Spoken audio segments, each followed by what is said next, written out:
जय बोलो देवादिदेव खजराट श्री भगवान महावीर स्वामी की। अहिंसा परमो धर्म की। परम पूज्य आचार्य गुरुवर श्री विद्यासागर जी महाराज की।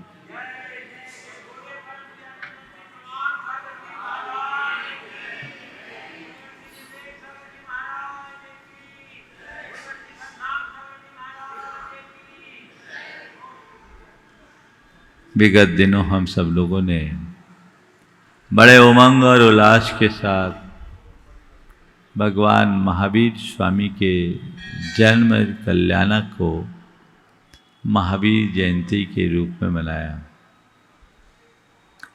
महापुरुषों का जीवन हम सबके लिए एक बहुत बड़ी प्रेरणा होता है। भगवान महावीर एक व्यक्ति की भांति जन्म लिए और अपने जीवन में एक विभूति बन गए। उन्होंने जो हमें जीवन दर्शन दिया वह आज भी हम सब के लिए बहुत ही उपयोगी और प्रासंगिक बना हुआ है। आज आवश्यकता है उनके जीवन दर्शन को ठीक तरीके से समझकर अपने जीवन में आत्मसात करने की। हम जब कभी भी धर्म की बात करते हैं हमारा ध्यान ऊपरी धार्मिक क्रियाओं पर केंद्रित हो जाता है। निश्चित धार्मिक कर्तव्यों का पालन करना एक धर्मात्मा व्यक्ति का लक्षण होता है, लेकिन केवल धार्मिक कर्तव्यों के पालन मात्र से कोई धर्मात्मा नहीं बनता। धर्मात्मा तभी बना जा सकता है जब हम अपने विचारों में धर्म को प्रतिष्ठित करें, और ये तब संभव है जब हमारी चेतना में आध्यात्मिकता का संचार हो। भगवान महावीर ने जिस धर्म का उपदेश दिया वो व्यवहार और अध्यात्म दोनों स्तर पर हमारे लिए आलंबनी है। भगवान ने कहा धम्मो मंगल मुखिटम अहिंसा संयमो तवो देवावितस नमनसंति जस धम्मे श्यामण। धर्म मंगल है, उत्कृष्ट है, वह अहिंसा और संयम, अहिंसा संयम और तप स्वरूप है। हमें यह देखना है कि हमारे अंदर अहिंसा का क्या रूप है, हमारे जीवन में संयम का क्या स्थान है, और तप में हमारे मन में कितना अनुराग है। हम धर्म की बात करें और हिंसा में रक्त रहें, हिंसा में लीन रहें, तो धर्म का कोई मतलब नहीं। हम अपनी चेतना में उस अहिंसा को उद्घाटित करने की कोशिश करें। वो मन के स्तर पर, वचनों के स्तर पर और शरीर के स्तर पर, तीनों स्तर पर होनी चाहिए। जब मन, वाणी और व्यवहार तीनों स्तर पर हम अहिंसा को आत्मसात करते हैं तो हमारे भीतर वो धर्म प्रकट हो पाता है। और यह धर्म, यह अहिंसा हर उस व्यक्ति के जीवन में उमड़ती है जिसके अंदर आध्यात्मिकता होती है, जो आत्मसत्ता का बोध या भान करता है। जैसे अपनी आत्मा की तरह जगत के सब प्राणियों की आत्मा का आभास होने लगता है। जो अपनी आत्मसत्ता को संसार के अन्य प्राणियों की आत्मसत्ता के साथ जोड़ करके देखता है, जो अपने अस्तित्व को और औरों के अस्तित्व को समान रूप से देखता है, जो स्व के अस्तित्व के साथ सर्व के अस्तित्व का अभिनंदन करता है, उसका हृदय संवेदनशील बन जाता है। और जिसके हृदय में संवेदनशीलता प्रकट हो जाती है, सच्चे अर्थों में वही अहिंसा में जीवन जी सकता है। मन में भाव आना चाहिए कि अन्य प्राणियों की भी कोई सत्ता है जिसे मुझे संभालना है। हम लोग जब भी हिंसा अहिंसा की बात आती है तो उसे जीवों के बधा बध तक ही जोड़ लेते हैं। निश्चित जीवों का वध हिंसा है और जीवों का वध न करना अहिंसा है, लेकिन अहिंसा का और हिंसा और अहिंसा का संबंध केवल जीवों के मारने और न मारने तक सीमित नहीं है, वो हमारे विचारों और वाणी में भी आना चाहिए। किसी जीव को मारना तो हिंसा है ही, मारने का भाव आना भी हिंसा है।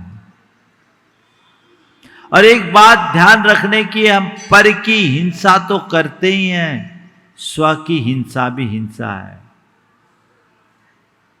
भगवान महावीर कहते हैं कि हिंसा करने वाला व्यक्ति पर की हिंसा बाद में करता है, स्वयं की हिंसा पहले करता है।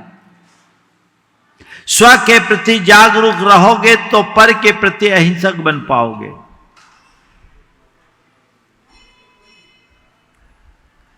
भगवान कहते स्वयं आत्मा हिनस्तात्मा प्रमादवान पूर्वम प्राण्यंतरा नाम तू पश्चात शाद्वाद नवा बध। कोई व्यक्ति किसी की हिंसा करने के लिए इच्छा करता है तो अपने भावों और विचारों में हिंसा और क्रूरता को प्रकट कर लेने के कारण अपनी आत्मा को तो वो पहले ही मार डालता है। जिसे मारने का भाव किया जाए वो मरे न मरे, पर वह खुद को तो पहले ही मार लेता है। दिया सलाई हमेशा दूसरी वस्तु को जलाने के लिए जलाई जाती है, लेकिन कोई जरूरी नहीं कि जिसके लिए दिया सलाई जलाई जाए वह जले भी, जले ही, लेकिन दिया सलाई को तो जलना ही पड़ता है। मन की दुर्भावना वह दिया सलाई है जो हमारी चेतना को विदग्ध कर देती है। यह स्व के प्रति हिंसा है। हमें हिंसा से बचना है, स्व की हिंसा से, स्वजनों की हिंसा से, स्व की हिंसा से, स्वजनों की हिंसा से, सत्य की हिंसा से और इस पूरे के पूरी समाज की हिंसा से। स्व, स्वजन, सत्य और समाज ये उत्तरोत्तर बढ़ते जा रहे हैं। हम कई रूपों में हिंसा करते। सबसे पहले खुद के भावों और विकारों को बिगाड़ने का नाम ही हिंसा है। और जब हम अपने भावों को विकार ग्रसित करते हैं, अपने आप को हिंसक बना देते हैं, ये विकृत भाव हमारे मन में क्रूरता का रूप लेती है और ये क्रूरता हमें हिंसक बनाती है। अपने भाव और विचारों के प्रहरी बनने की जरूरत है। सच्चे अर्थों में अहिंसा को आत्मसात करना चाहते हो तो हमेशा जब कभी इस तरह के भाव या विचार आए तो अपना प्रतिक्रमण करना शुरू करो। हाँ, मैंने ये बुरा सोचा, हाँ मैंने ये बुरा बोला, मुझे ऐसा नहीं सोचना चाहिए था, मुझे ऐसा नहीं बोलना चाहिए था। हे भगवान, मेरा ये दुष्कृत्य मिथ्या हो, मैं ऐसे दुष्कृत्य का परित्याग करता हूँ, इसकी पुनरावृत्ति अब मैं नहीं करूँगा, मैं इससे बचूंगा। और मन में ऐसा संकल्प कि अब मुझे सद्भावों में जीना है, दुर्भावों से बचना है। ये अभ्यास यदि हम नियमित करते रहें तो अपने आप को हिंसा से बचाने में समर्थ हो सकेंगे या अहिंसा का आराधक बना सकेंगे। अपने मन से पूछो, जब कभी भी भावनात्मक अथवा वैचारिक स्तर पर कोई गड़बड़ होती है, मन में पश्चाताप का भाव आता है क्या? बहुत कम। प्राय उसको इग्नोर कर देते। मुंह से कुछ निकल जाए, किसी कुछ बोल दे या शरीर से कोई क्रिया कर दे, उसके प्रति तो फिर भी पश्चाताप का भाव दिख जाता है, लेकिन मन में जो आता हाँ आ गया, उसको नजरअंदाज करते हैं। यही भाव आगे बढ़कर हमारी वाणी और वाणी से बढ़कर हमारे व्यवहार में उतर जाता है और हमारे जीवन को बिगाड़ डालता है। संत कहते हैं भावना के स्तर पर अगर हमने अपने आप को सावधान कर लिया और वहीं अपने आप को नियंत्रित कर लिया तो फिर ये आगे हमारे विचार की शुद्धि होगी, वाणी और व्यवहार भी अपने आप निर्मल होगा। तो जब कभी भी मन में कोई दुर्भाव पनपे, एक अभ्यास शुरू कीजिए अपने आप को वहीं पर रोकने का, और वहीं पर रोककर अपनी निंदा करो, अपनी गर्हा करो। जिसके प्रति दुर्भाव आया है, मन ही मन उसके लिए क्षमा मांगो, उसे क्षमा करो, रास्ता खुल जाएगा, जीवन का पथ प्रशस्त हो जाएगा, मार्ग अपने आप सुदृढ़ और निर्मल बन जाएगा। लेकिन हम लोग ऐसा कहाँ कर पाते हैं? प्रतिक्रमण पुस्तक से पढ़ लेना सरल है, लेकिन भावों से प्रतिक्रमण करना बहुत कठिन है, जबकि असली प्रतिक्रमण वही है। प्रतिक्रमण कब करे? जैसे ही अतिक्रमण हो, प्रतिक्रमण करो। जहां भी हमें ऐसा लगे कि हम लीक से बाहर आए, अपने आप को सजग और सावधान कर दो और वहीं अपना प्रतिक्रमण करे, वहीं मन में पश्चाताप करे। ये पश्चाताप, ये प्रतिक्रमण हमारे जीवन की धारा के परिवर्तन का आधार बनता है। इससे बड़ा बदलाव आता है। कई लोग धर्म तो कर लेते हैं, लेकिन उनके विचार, वाणी और व्यवहार में कोई परिवर्तन नहीं दिखता। तो ऐसा धर्म करके क्या पाओगे? धर्म को जब तक आध्यात्मिक स्तर से आत्मसात न करो, उनका कोई प्रभाव नहीं हो। तो आध्यात्मिकता के साथ धर्म को आत्मसात करने का अभ्यास कीजिए। आज से तय कीजिए कि अब मैं जागरूक रहूंगा, अपने भावों के प्रति मैं जागरूक रहूंगा। कहीं भी कुछ हुआ तो उसकी वही मरम्मत करूंगा, उसे वही ठीक करूंगा, उसे वही सुधारूंगा। और सुधार की पहली प्रक्रिया है प्रतिक्रमण और दूसरा है प्रत्याख्यान। प्रतिक्रमण यानी शोधन और प्रत्याख्यान यानी उनकी पुनरावृत्ति से बचने का संकल्प। हम लोगों के लिए मूलाचार्य प्रदीप ने एक बहुत अच्छी बात लिखी। वहां लिखा कि जब कभी आर्त ध्यान हो तो एक कायोत्सर्ग करो। आर्त ध्यान हो तो कायोत्सर्ग करो। क्यों? ये आत्म जागरूकता का प्रतीक बनेगा। ये इस बात का प्रमाण बनेगा कि मैं ट्रैक से नीचे आ गया हूं, ट्रैक से बाहर आ गया हूं, मैं पटरी से उतर गया हूं। इसका आभास जब होगा तब ना ऐसा होगा। जन्मजात संस्कार, बल्कि जन्म जन्मांतरों के संस्कार हम पर कुछ इस तरह के हावी हो गए हैं कि हम कब भाग जाते हमको खुद को पता नहीं चलता। यह अबुद्धिपूर्वक होता है। मुंह से कुछ भी अल्फाज निकल जाते हैं, मन में कुछ भी भाव और विकार प्रकट हो जाते हैं और हम पटरी से नीचे उतर जाते हैं। हमें इसका रंच मात्र पता नहीं चलता। लेकिन यदि हमारे अंदर सजगता हो, हमारे अंदर सावधानी हो, तो हम बखूबी अपने अंदर बहुत बड़ा सुधार या परिवर्तन ला सकते हैं। तो जब भी ऐसा हो, हम अपने आप को सावधान करें और सावधानी से उधर पहले संकेत कर दो, सावधान करें और सावधानी पूर्वक अपना काम करें, जिससे अपने जीवन व्यवहार को व्यवस्थित बनाया जा सके और अपने जीवन को ऊंचा उठा सके, आगे बढ़ सके, बढ़ा सके। तो भावना के स्तर पर हम ये भाव रखें। फिर वाणी के स्तर पर हम किसी से कर्कश, कठोर, मर्मघाती, पीड़ादायक वचनों का प्रयोग न करें। 4 प्रकार के वचनों का प्रयोग हिंसा है। अपमानजनक शब्दों का प्रयोग, आरोप परक शब्दों का प्रयोग, आलोचनाजनक शब्दों का प्रयोग, अपमान, आरोप, आलोचना और अपमानजनक शब्दों का प्रयोग। कभी किसी को अपमानित करने वाले शब्दों का प्रयोग मत करो। कई बार आप किसी का भी अपमान कर देते हैं। महसूस करो, जब कोई तुम्हारा अपमान करे, मन को आघात पहुंचता है कि नहीं? पहुंचता है।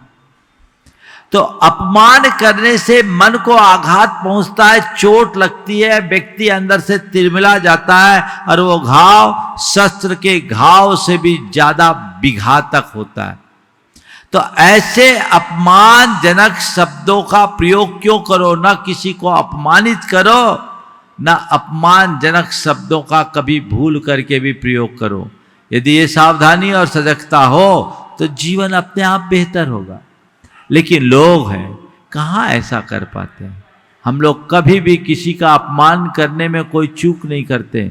दरअसल अभिमानी व्यक्ति किसी का सम्मान करना नहीं जानता, वो सबका तिरस्कार करता है, खुद का मान चाहता है लेकिन औरों के मान का ख्याल नहीं करता। हम आज से तय करें, हम अपने मुख से कभी किसी का अपमान नहीं करेंगे और किसी का अपमान हो ऐसे शब्दों का प्रयोग नहीं करेंगे। जब कभी भी ऐसे वचन निकलने लगे तो तुरंत अपनी निंदा करो, मैंने गलत कर दिया, अब मुझे ऐसा नहीं करना, अब मैं इसे नहीं दोहराऊंगा। इसके प्रति सावधान हो जाओ, रास्ता प्रशस्त हो जाएगा, जीवन की धारा बदल जाएगी।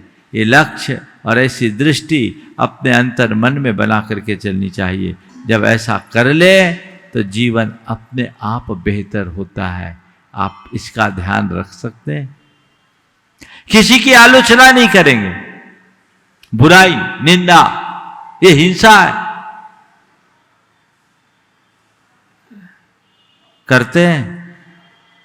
किसी पर भी जब शुरुआत हो जाए, बुराई करने की शुरुआत होती तो पता ही नहीं लगता किसकी बुराई कर रहे हैं और कितनी बुराई कर रहे हैं। एक सिरे से जो बुराई शुरू हुई सो जो नॉन स्टॉप चलते जाती, रुकने का नाम नहीं लेते। ये बुराई कभी अच्छी नहीं कहलाती। संत कहते हैं ऐसे अपमानजनक और आलोचना परक शब्दों का प्रयोग हमें पूरी तरह से बंद करना चाहिए। इसे हिंसा मानिए। बोलो कोई तुम्हारी बुराई करे और तुम्हें सुनने में आए कि उसने मेरी बुराई की, तुम्हारे दिल को दुख होगा कि नहीं होगा? तो आपने जिसकी बुराई की उसके लिए आघात पहुंचाया कि नहीं पहुंचाया? और आघात पहुंचाया तो ये हिंसा हुई कि नहीं हुई? हमें अपने जीवन व्यवहार को अहिंसक बनाना है तो हम ऐसे वचनों का प्रयोग आखिर क्यों करें? उनका परित्याग क्यों नहीं करते? हम उनसे अपने आप को बचाएं, उनसे अपने आप को दूर कर ले, हमारा जीवन सफल और सार्थक होगा। किसी पर आरोप न लगाए। प्रायः लोग तथ्यों के अभाव में छानबीन किए बिना कभी भी किसी पर कोई भी आरोप लगा देते हैं और वो अगर निराधार हो तो और ही व्यक्ति को चुभ जाती। ऐसे वचनों का प्रयोग व्यक्ति को हमेशा चुभता है। तो ऐसे शब्दों से अपने आप को हमेशा बचा करके रखना चाहिए। कभी किसी के ऊपर आरोप मत लगाओ। कई बार तो लोग ऐसे ऐसे संगीन आरोप लगा देते हैं जो निराधार होते हैं और वो आरोप प्रचारित हो जाने से उस व्यक्ति का पूरा जीवन ही तहस नहस हो जाता है। लेकिन लगाने वाला का काम था, उसने लगा दिया, अब जीवन भर भुगतो नहीं। इसी तरह जीवन व्यवहार में एक मधुरता लाने के लिए आदेश के शब्दों से बचना चाहिए। आदेश भी लोगों को सीधे सीधे चुभता है। हमें आदेश की जगह अनुरोध का प्रयोग करना चाहिए। ऑर्डर और रिक्वेस्ट में बड़ा अंतर होता है। हम किसी को आदेश क्यों दें? हम अनुरोध करें ना। किसी को आदेश देंगे तो उसे चुभेगी और किसी को अनुरोध, किसी ऐसे अनुरोध करेंगे तो उसका मन खिलेगा। सामने वाले की इच्छा ना हो तो भी काम कर ले और आदेश देने पर इच्छा भी हो तो हो सकता है सामने वाला काम ना करे। इसलिए इन शब्दों का व्यवहार हमें ठीक करना चाहिए, वचन व्यवहार से बचना चाहिए। हम लोगों ने बात अच्छे से कई बार सुनी है कि शस्त्र के आघात से भी बड़ा शब्दों का आघात होता है। आप शस्त्रों से तो किसी पर आघात नहीं करते, लेकिन शब्दों से कितना आघात होता है। ये वाचिक हिंसा हमें बहुत ज़्यादा नुकसान पहुंचाती है, जिससे हमें हर स्तर पर बचना चाहिए। तीसरे स्तर पर है व्यवहार के स्तर पर हिंसा। हमें हमेशा अपने व्यवहार में इस बात का ख्याल रखना चाहिए, और इस संदर्भ में एक ही बात कही गई, जम इच्छसि अपनतो जम च न इच्छसि अपनतो तम इच्छ परस्सवीय इत्येगम जिन शासनम। जैसा तुम अपने प्रति चाहते हो और जैसा तुम अपने प्रति नहीं चाहते हो, दूसरों के प्रति वैसा ही व्यवहार करो। जिन शासन का यही सार है। जैसा तुम अपने प्रति चाहते हो और जैसा तुम अपने प्रति नहीं चाहते, वैसा ही व्यवहार करो। धर्म का यही सार है। यदि तुम चाहते, तुम्हें किसी की आलोचना प्रिय नहीं तो कभी किसी की आलोचना मत करो। तुम्हें हिंसा प्रिय नहीं तो कभी किसी की हिंसा मत करो।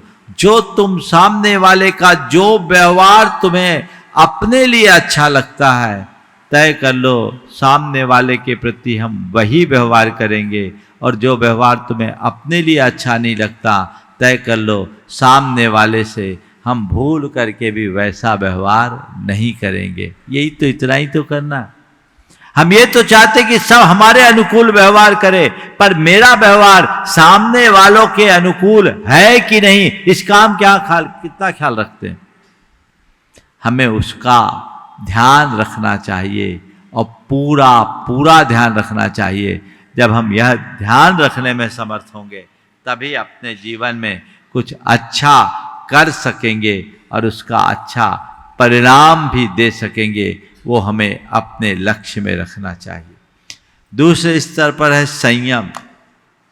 अहिंसा की पुष्टि संयम से ही होती। संयम भी हम अपने अंदर दो स्तर पर कर सकते हैं, एक अपने हिंसा से बचने में और दूसरा विकारों से बचने में। जब तक संयम नहीं, तब तक अहिंसा नहीं। हम अपने आप को विकारों से बचाने के लिए दृष्टि में पवित्रता रखें, मन में वैराग्य का संस्कार जगाए, मन को नियंत्रित करें, मन को सही दिशा देने का अभ्यास और प्रयास करें। जब हम मन को सही दिशा देते हैं, मन को सही रास्ते पर लगाने में समर्थ हो जाते हैं, मन विषय विकारों से बच जाता है, तो मन पर संयम आता है। उसको हमें मोड़े, उसके लिए हम ज्ञान और वैराग्य का साधन अपनाना है। ज्ञान से मन को दिशा मिलती है और वैराग्य से हमारी प्रवृत्ति नियंत्रित होती है। मन को दिशा देकर जब हम अपनी प्रवृत्तियों को नियंत्रित कर लेते हैं, तब हमारे जीवन में संयम प्रकट होता है।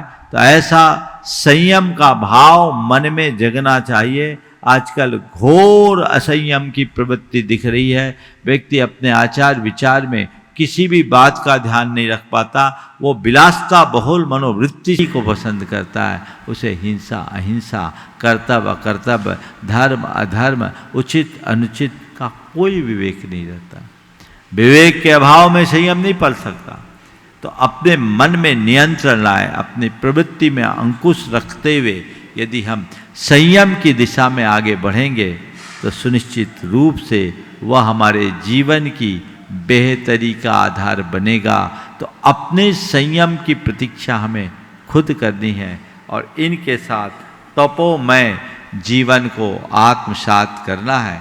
यदि हम इन बातों को आत्मसात करके चलेंगे, सुनिश्चित रूप से हम अपने जीवन को बेहतर और सुंदर बनाने में समर्थ हो सकेंगे। मैं जो इतना ही कहना चाहता हूँ कि भगवान के द्वारा दिए गए जो उपदेश हैं, उन उपदेशों को हम आत्मसात करते हुए चले और अपने जीवन को बेहतर बनाए, सुंदर बनाए, भविष्य को उज्जवल बनाए। बोलो अहिंसा परमो धर्म की।